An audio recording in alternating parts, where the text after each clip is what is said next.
Kris here with Inspired Energy, and joining me again this morning, Hartwell. Good morning, Hartwell.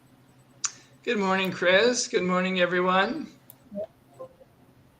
So we're continuing our journey one by one through the different gates of human design. And this morning you've chosen to talk about gate 17, the gate of opinion. So what are we looking at with gate 17? We're looking at a gate in the ajna that points towards the throat. It's part of the collective logical circuitry. So it's all about supporting the world, being of support to the world by sharing your awareness of the logical patterns, structures, and frameworks that underlie life. So the gate itself is called the gate of opinion. So, and for those of you who are listening in real time, consider how this operates in your life, because I'm letting the universe pick, and so anybody who tunes in there might be a specific message for you around this. So this gate is part of a channel of it's part of the channel of an organizational being, and so here is where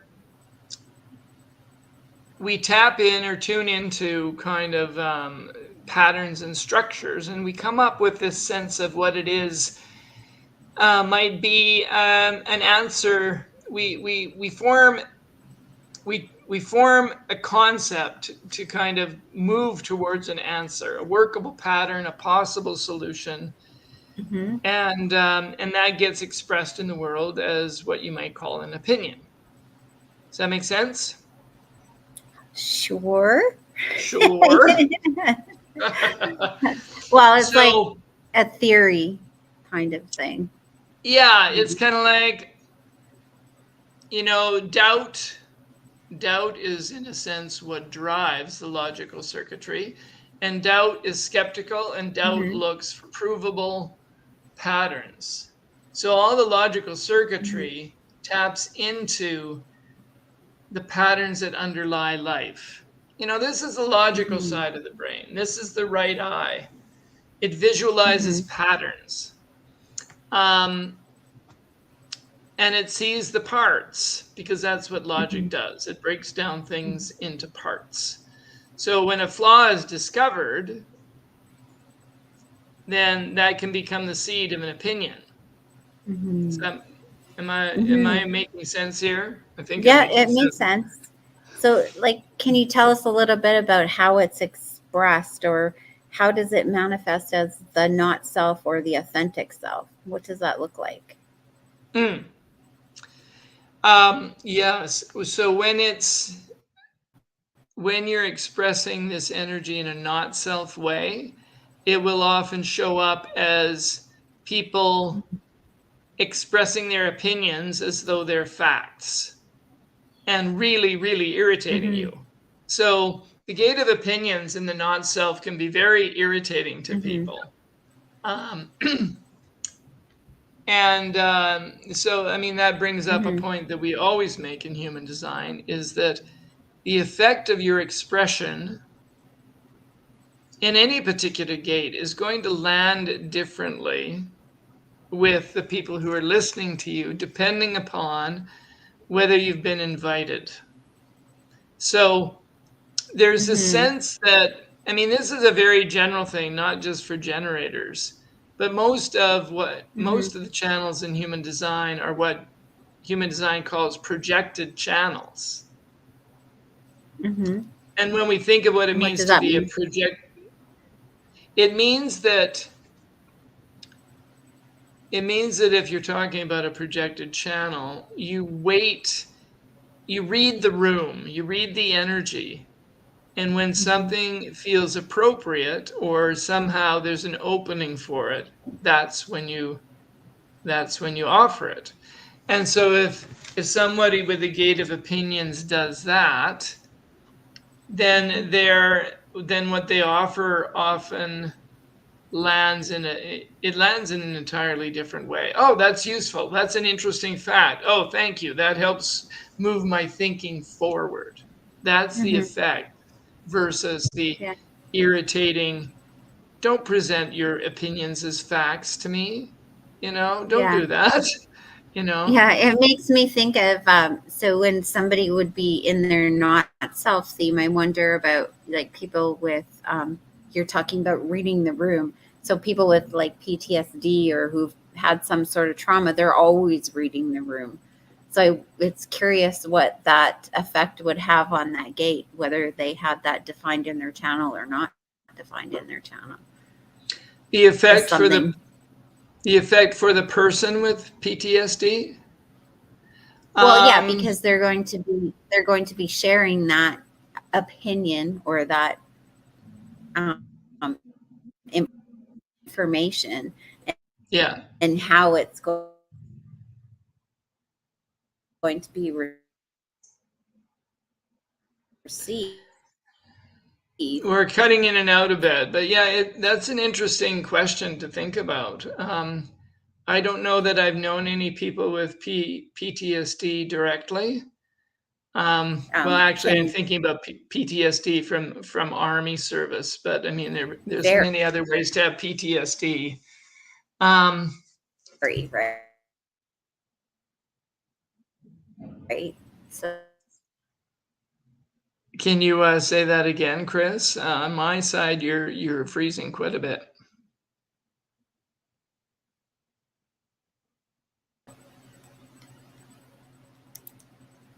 Are you back? hello. Yeah, Hi. I'm like, where did you go? Hi. That's what I was thinking about you. So, So, so what about the? and it raises a potentially interesting question. It's like, if you have PTSD,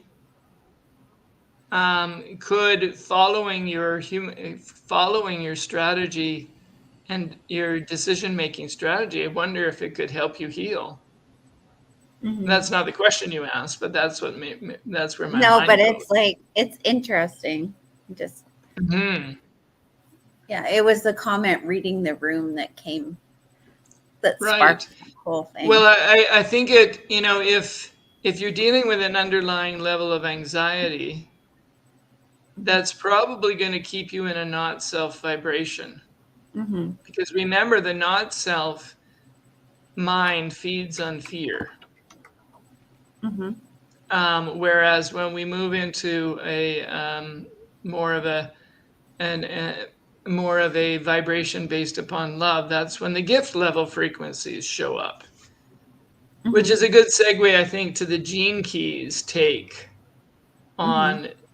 on the gate of opinion, gate 17. So in the shadow, opinion is opinion. Mm-hmm. um, and at the gift level, it's farsightedness. And then at the city, it's omniscience. Mm-hmm. So at the level of fear, this energy expresses itself often as being, you see, the programming that we receive as children plants a seed in us, and that seed then becomes something as we grow. And it can be, say growing up in a conservative family, for instance, like I did. There's all Mm-hmm. these perspectives that are expressed around you, and then they form into the seed of a worldview where um, you get very attached to a particular way of viewing the world. Mm-hmm. And so your opinions become a form, they turn into a dogmatism. Mm-hmm. And when you have an attachment to your ideas, to your opinions, we often defend those. And this is, Right. what, this leads to violence. This leads to divisiveness between people.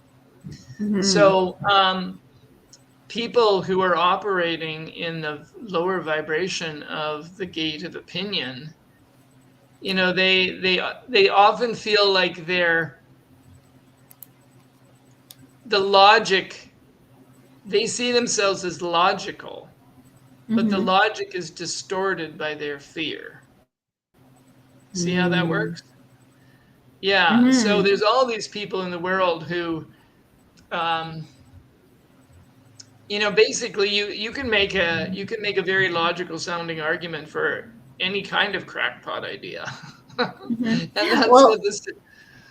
yeah, and then you think about people who, it doesn't matter what you say, then they come up with something to justify why they're right, right? Yeah. Yeah. Yeah. Yeah, that's very much this energy. Mm-hmm. Um, and you know, it all has all sorts of repercussions for the way we get along with each other. It leads to division, it leads to comparison, it Mm-hmm. leads to being opinionated, it messes with our timing. Um, it holds human thinking at a very Mm-hmm. dualistic and hierarchical level. Mm-hmm. So, But the what good, channel is it part of? Like, how does that work? it is part of the channel of organization, which Mm-hmm. is 17 and 62, which 62 being the gate of details. Mm-hmm. So this is where you know, the great gift of language and the great gift of cross-species communication arises from this channel. Mm-hmm. So our ability to train animals arises from this channel. Mm-hmm. So remember that every one of these gates can express as a not self energy or express at the gift or acidic level. Mm-hmm. So at the gift level, you know, this becomes farsightedness. Mm-hmm. This is somebody who transcends the game of my opinion against your opinion. Mm-hmm. And this is where the third eye starts to open. Mm-hmm. And instead, now the mind, logic becomes a tool for undermining false logic. Ah, okay. Because occasionally you meet somebody who is very, very clear in their thinking, and you Mm-hmm. just feel like they're on that gift level where their mind is really working in a strong and positive way, and it Mm-hmm. undercuts all the BS of the false logic around them. Mm-hmm. You know, I Yeah. kind of really, I like that energy a lot. Mm-hmm. It's like cutting to Um, the chase. It just get to the point. yes. Yeah. So they have a mind that is able to challenge other people's narrow-mindedness, Mm-hmm. and which differentiates between patterns of thinking. So it's able to discern, okay, what patterns of thinking are lower our vibration, and which ones support us being in a more high vibration way of thinking and perceiving. They have the Mm-hmm. ability to call that out. Uh, Yeah. So I liked that you said in the lines, when it talked about the lines, that the sixth was the bodhisattva. So, mm, like, yeah, that's quite interesting how each line represents something different with the 17. So, um, you went yes. through, yeah, you went through each of those, but I just thought it was so interesting that it's almost like the six is like the transcendence of all of it, right? When you think about a bodhisattva. Yeah, because the sixth line of any energy is the one that is the most visionary Mm-hmm. and has the capacity to be a role model. Yeah. So, I mean, there's so much information in human design, and I list those line keynotes, which are Mm-hmm. openness and discrimination and understanding, the personnel manager, no human is an island, and the bodhisattva, because Mm-hmm. they can sometimes trigger things for us. I mean, that's a personal exploration, I think. Yeah, Um, depending on which line you have, and if you have the gate 17, right? Then you're going correct, to want to look at the correct. line number. Yeah. I mean, what I've got a list here of people that we know that have gate 17. What have you observed about that? Do you have anything you want to say? Well, I know that, there's a few people on the list without naming them, but when they are giving their opinion, then you feel like it's their opinion and they're right and everybody else is wrong. So I can see that in some people. In some people, I think they must be in alignment because I don't feel it as much like when I look at Hmm. them. Hmm. Yeah, sometimes it's very the not self energy is quite apparent. Like Hmm. I had one of the dearest people to me in my life. She was kind of my mentor in the yoga community. Hmm. She had this ability to cut through so much stuff Hmm. and bring you to kind of clarity. She Hmm. had the whole channel, but she had that ability to cut through all of the confusion of different people arguing from different points of view and cut right Hmm. to the core. And it was extraordinary. And so Hmm. many times she uplifted me and inspired me. I lived with her in Hmm. an ashram. Hmm. Um, but there were times when it didn't come across that way as well, Hmm. where it came across as the lower aspect of that. Hmm. So it was very obvious, both of those in her. Hmm. Um, Now, so as the third eye begins to open at the gift level, these people often, um, this ability to be farsighted, it starts to permeate their thinking and the logical structures of their brain. And so it often feels like they're seeing something about the future. Hmm. And you get a feeling for, oh, wow, this is a thing. Hmm. They're seeing something. Hmm. Because this mind is also rooted in patterns and numbers, Hmm. so they can be very good with numbers, almost like there's a higher order logical computation going on in their Hmm. consciousness. Yeah. Cool. And Well, i- at the highest level, omniscience is the word. I mean, it's like these Siddhic words can sometimes be really hard to grasp, but this is where the hmm. third eye completely opens. This is the energy of the seer, a true seer, a true oracle. They see the Hmm. patterns and they know what is going to unfold from those patterns into the future. Hmm. Yeah, so it's very cool in that sense. Yeah. So, is there anything you want to say to wrap it up today? Um, no, I think about gate 17. That's all I have to say at the moment. Hmm. But if you enjoy sort of